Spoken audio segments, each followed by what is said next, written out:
And finally, making walking comfortable and interesting. Again, we need to do all of these things. But creating the proper balance of uses, you've done a downtown housing study, you've determined that, and this is phenomenal, 18% of the people who rent, given the right circumstances, are willing and interested, are very likely to move downtown.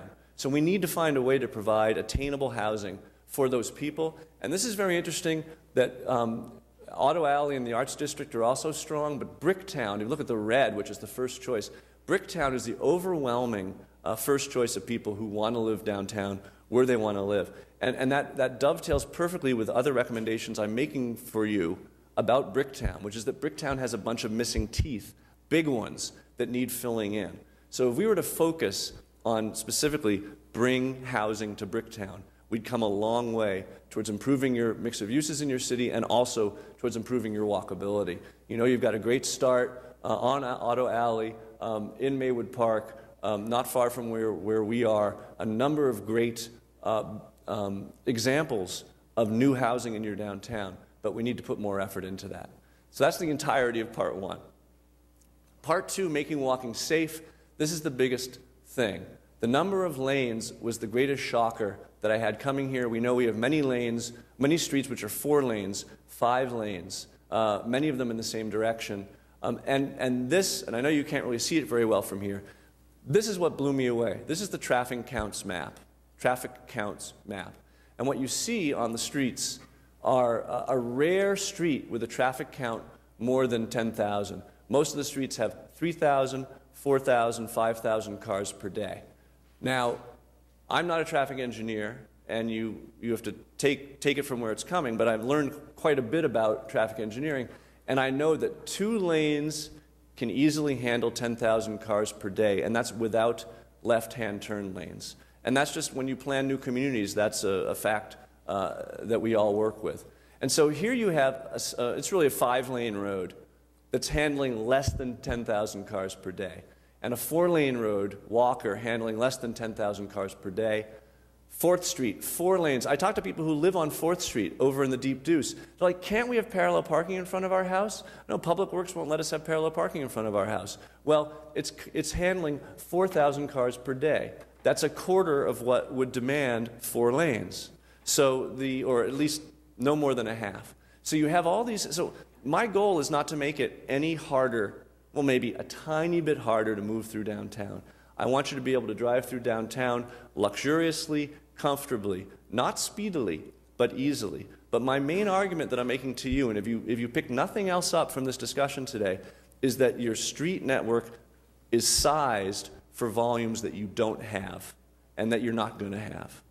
And so here's 4th Street, 4 lanes. If we put the parallel parking in, we'd still have more than twice the amount of lanes we needed to handle the traffic on 4th Street. Robinson, 4 lanes, less than 4,000 cars per day. Harvey, 4 lanes, 3,000 cars per day, etc. This was the shocker to me. And I've worked in a lot of cities. I've never seen such a violent disconnect between the traffic counts map and the way your streets are designed.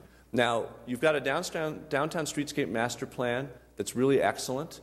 But what isn't excellent in this plan, in my opinion, and I've shown it to 2 independent engineering firms who for free reviewed this for me. And if you look at this plan, you see almost all the streets in the center of town many of the streets in the center of town are arterials and major arterials, the red and the blue. Almost none are local, and there's a fair amount of collectors. And then you look at the assignment within the plan, and this is a arterial. Look, there's only parking on one side of it, and it's 4 lanes, 2 in each direction. This is a major arterial, which is included in this plan, 6 lanes and no parking. And these streets are distributed through your plan. The blue is the major arterial. The red is the arterial. You see a lot of red, not that much blue, but a lot of red, which is saying that we need lots of lanes and not entirely parking cars on those streets. So you look at the counts of some of the streets in the plan. These are the streets that are red in the plan and then recommended to be arterials. Okay, 2 lanes in each direction, parking on only one side. Sheridan, okay, it's a little over 10,000 cars per day. So if it were 2 lanes, it would probably need a left-hand turn lane. And now, of course, it's 4 lanes with a left-hand turn lane.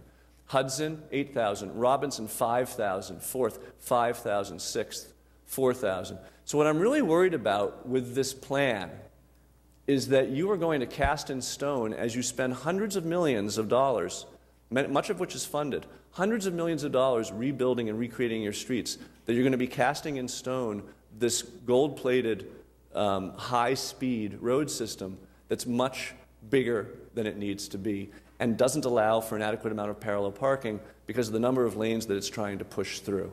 Okay?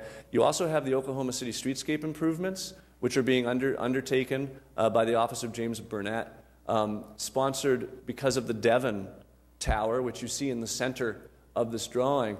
In conjunction with the Devon Tower, many millions of dollars are being spent ostensibly redoing all of these streets, but they're currently being redone according to the classification in your streetscape improvements, which is this oversized classification. This is a very nice street from within the Burnett plan. It's a perfect street, but there are also many streets that will be forced by that classification to be larger than that. Width of lanes.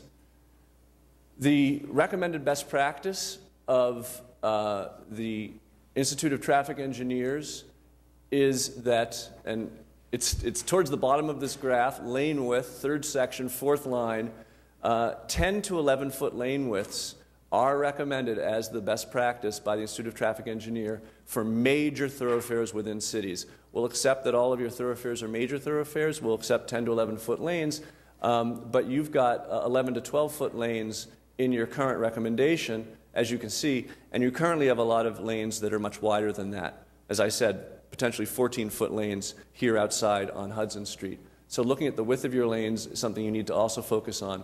Street trees, we discussed how many streets are missing trees. I want to make a little more of an argument for street trees.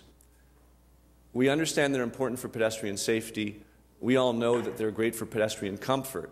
But there's a lot of savings, and most cities don't know this. Street trees generate tremendous amount of savings in terms of reduced heating and cooling costs, improved air quality and air cleaning, improved water quality. This is one page out of many I've gotten off of